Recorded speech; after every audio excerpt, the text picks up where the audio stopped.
నమస్కారం. Vanilla news కు స్వాగతం. ఈనాటి ముఖ్యాంశాలు: ఉగాది పురస్కారాల అవార్డు గ్రహీతలకు సన్మానం. రాముడిపాలెంలో పర్యటించిన చీఫ్ విప్ జీవి ఆంజనేయులు. రాష్ట్ర స్థాయిలో వినుకొండ నియోజకవర్గం కీర్తిని చాటిన ప్రతిభావంతులకు స్థానికంగా ఘన సన్మానం జరిగింది. ఉగాది పర్వదినం సందర్భంగా రాష్ట్ర ప్రభుత్వం తరఫున ముఖ్యమంత్రి నారా చంద్రబాబు నాయుడు చేతుల మీదుగా అవార్డులు అందుకున్న 20 ఆర్టిస్ట్, ఫోటోగ్రాఫర్ అవార్డులు అందుకున్న మరో 2 విజేతలను ఆంధ్రప్రదేశ్ ప్రభుత్వ చీఫ్ విప్, స్థానిక శాసనసభ్యులు జీవి ఆంజనేయులు వినుకొండలోని తన కార్యాలయంలో ప్రత్యేకంగా గౌరవించారు. శివశక్తి లీలాంజన్ ఫౌండేషన్ ఆధ్వర్యంలో నిర్వహించిన ఎక్సలెన్స్ అవార్డులు 2026 కార్యక్రమంలో భాగంగా ఈ సన్మానం జరిగింది.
సాయికృష్ణ ఎస్టేట్ వారి బ్రోచర్ విడుదల. Shri Vasavi Nagar Addanki Gangannapalem red sandal farm land ప్లాట్లు కంపెనీ ఎండి సుధాకర్ రెడ్డి చేతుల మీదుగా విడుదల చేయడం జరిగింది. మధ్యతరగతి ప్రజలకి అందుబాటులో కేవలం 100 గజాల్లోనే హక్కుదారులయ్యే అవకాశాన్ని 1.5 లక్షకి అందించడం జరుగుతుందని వారు తెలియజేశారు. కస్టమర్స్ కి సులువైన బ్యాంకు లోను అవకాశాన్ని కూడా కంపెనీ వారు కల్పిస్తున్నారని, అవసరమైన లోన్ అమౌంట్ 2 లక్షల వరకు ఇస్తారని ఈ సందర్భంగా తెలియజేశారు. కమిటీ ఎండి సుధాకర్ రెడ్డి మాట్లాడుతూ, ప్రతి సామాన్యుడు లక్షాధికారి అవ్వాలనే ఉద్దేశంతో కేవలం 100 గజాల్లో ఖాళీ స్థలాన్ని కాకుండా ఎర్రచందనం మొక్కలతో ఇస్తున్నట్లుగా తెలియజేశారు. 12 సంవత్సరాల్లో పెట్టిన పెట్టుబడికి 10 ఆదాయం వస్తుందని ఈ సందర్భంగా వచ్చిన కస్టమర్లకు తెలియజేశారు.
ఈపూర్ మండలం ముప్పాల గ్రామంలో శ్రీ చౌడేశ్వర అమ్మవారి తిరునాళ్ల మహోత్సవం భక్తి శ్రద్ధల మధ్య అత్యంత వైభవంగా నిర్వహించారు.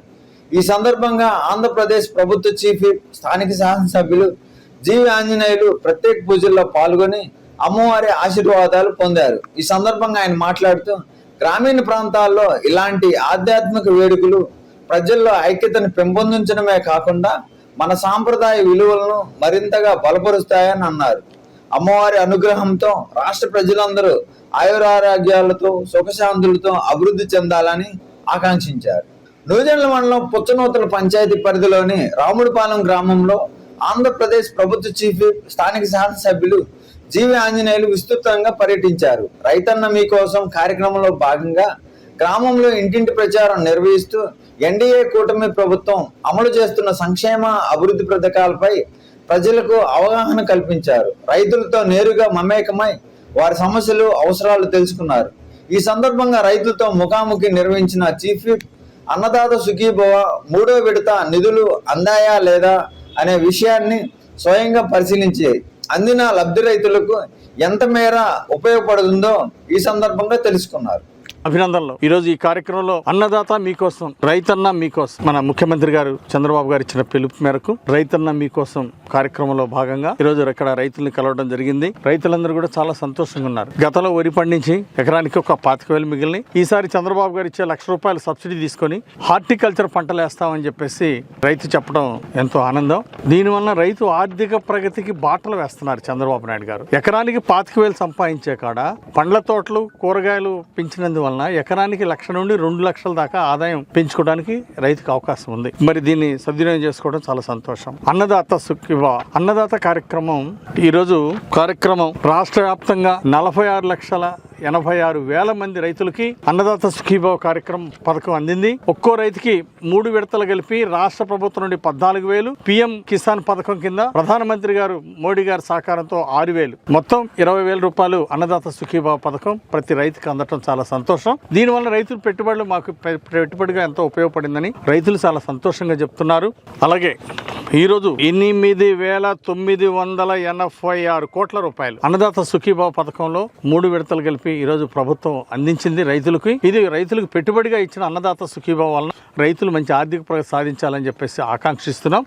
అలాగే రైతులు కూడా పంటలు డిమాండ్, ఏ పంటలకైతే డిమాండ్ ఉంది, ఏ పంటలకైతే మంచి రేటు ఉంటుందో కూడా ఆలోచించి పంటలు వేయాల్సిందిగా నేను ఈ సందర్భంగా కోరుతున్నా. పొగాకు కంపెనీలతో అగ్రిమెంట్ లేకుండా ఎవరు కూడా, ఏ రైతు కూడా పొగాకు వేయొద్దనేది కూడా మనవి చేస్తున్నా. ముఖ్యంగా హార్టికల్చర్ పంటలు, కూరగాయలు, బోరు బావి లేదా కాలువ అంటే ఒక పర్మనెంట్ సోర్స్, అంటే ఎక్కువ వాగుల్లో, బోరుల్లో పర్మనెంట్ ఎక్కువ వాటర్ వచ్చే కాడ కూరగాయ తోటలు, పండ్ల తోటలు పెంచుకున్నట్టయితే మంచి ఆదాయం వస్తుంది రైతుకి. రైతులు ఆదాయం పెంచడమే ప్రభుత్వ లక్ష్యం. అలాగే నీటి భద్రత కోసం ఈరోజు నీటి నిల్వలు, భూగర్భ జలాలు పెంచడానికి ప్రభుత్వం అనేక విధాల చర్యలు తీసుకుంటా ఉంది. రైతులు కూడా దీన్ని సద్వినియోగం చేసుకోవాలని చెప్పేసి ఈ సందర్భం కోరుతున్నా. తక్కువ నీరు, ఎక్కువ దిగుబడులు, ఎక్కువ ఆదాయం వచ్చేటువంటి పంటలు మనం వేసుకోవాల్సినటువంటి అవసరం ఉందని చెప్పేసి రైతు సోదరులకి నేను విజ్ఞప్తి చేస్తున్నా. ప్రకృతి వ్యవసాయం కూడా మనం ముందుకు తీసుకెళ్ళాలి. పెస్టిసైడ్స్ వాడకం తగ్గించాలి. ఈరోజు మిర్చి ఒక్కోసారి ఎక్స్పోర్ట్ కూడా ఆపేస్తున్నారు. అంటే మన దాంట్లో క్రిమిసంహారక మందులు ఎక్కువ ఉన్నాయని చెప్పేసి, అందువల్ల క్రిమిసంహారక మందులు వాడాలి. ఎక్స్పోర్ట్ డిమాండ్ బాగుండాలి. లాభాలు సాధించాలంటే ఎక్స్పోర్ట్ డిమాండ్ ఉండాలి. రైతుకు రేటు రావాలంటే ఎక్స్పోర్ట్ ఉండాలి. ఎక్స్పోర్ట్ ఉండాలంటే పెస్టిసైడ్స్ వాడకం తగ్గించాలి. అలాగే యూరియా, డిఏపీలు కూడా 5 కట్టలు వాడాల్సిన కాడ 10 కట్టలు, 15 కట్టలు వేస్తున్నారు. దీనివల్ల ఆరోగ్యానికి మంచిది కాదు. అనేక దుష్పరిణామాలు వస్తున్నాయి, జబ్బులు వస్తున్నాయి. వాటి వలన హెల్త్ పాడైపోతుంది. కాబట్టి రైతు సోదరులు కూడా గుర్తించి ఖర్చు తగ్గించుకోండి. ప్రకృతి వ్యవసాయాన్ని ప్రోత్సహించండి. దానివల్ల మొదటి 3 ఏళ్ళు కష్టపడితే తర్వాత 100 సంవత్సరాలైనా బ్రహ్మాండంగా పంటలు పండుతాయి. ప్రకృతి వ్యవసాయం మీద ఆ పంటలు కూడా ఈరోజు ఎక్కువ రేటు పెట్టుకుంటున్నారు ప్రజలు. కాబట్టి ఈరోజు రైతులకి డ్రిప్ ఇరిగేషన్ ప్రభుత్వం సబ్సిడీ 90% సబ్సిడీ ఇస్తుంది. ఎస్సీ ఎస్టీలకు ఉచితంగా ఇస్తుంది ప్రభుత్వం. వైసీపీ పాలన డ్రిప్ ఇరిగేషన్ ఇవ్వలేదు.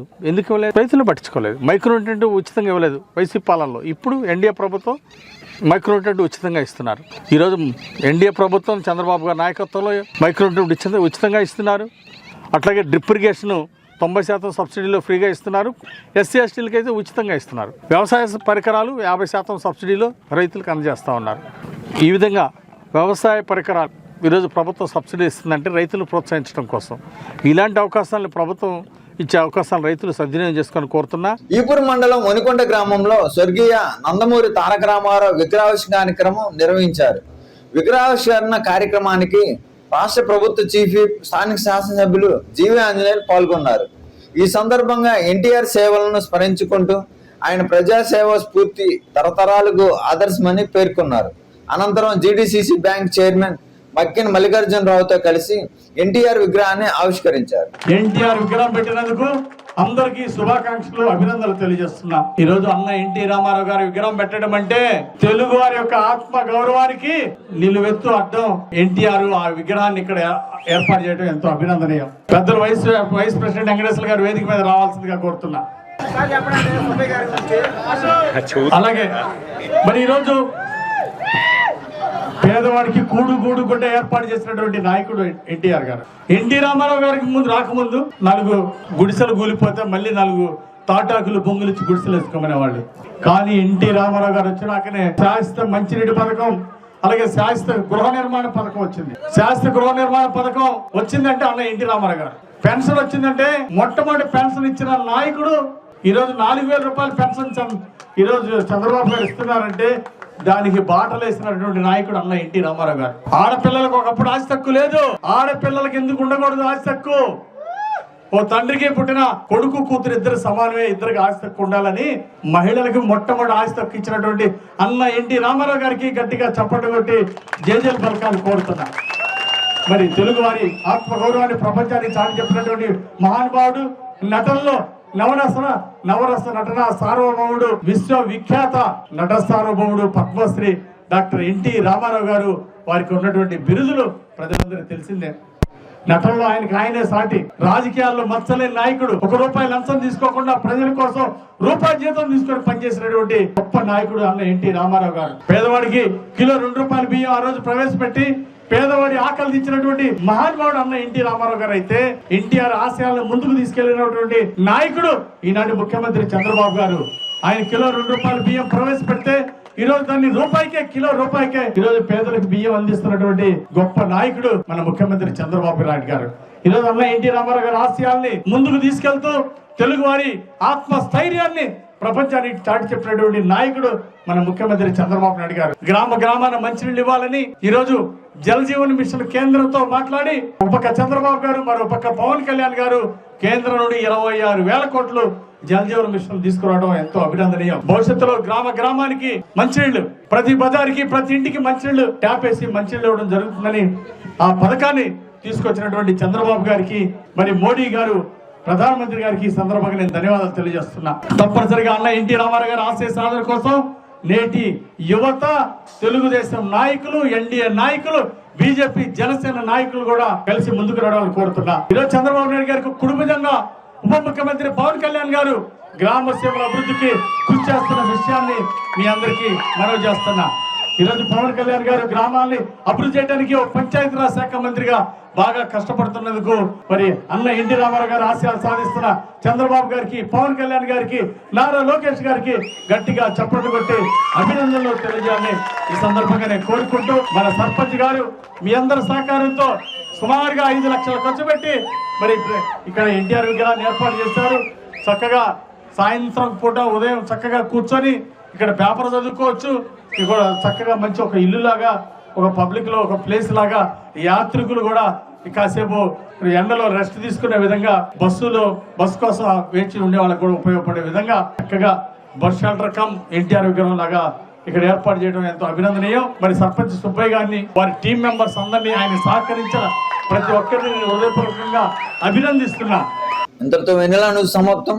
తిరిగి రేపటి వార్తల్లో మళ్ళా కలుద్దాం.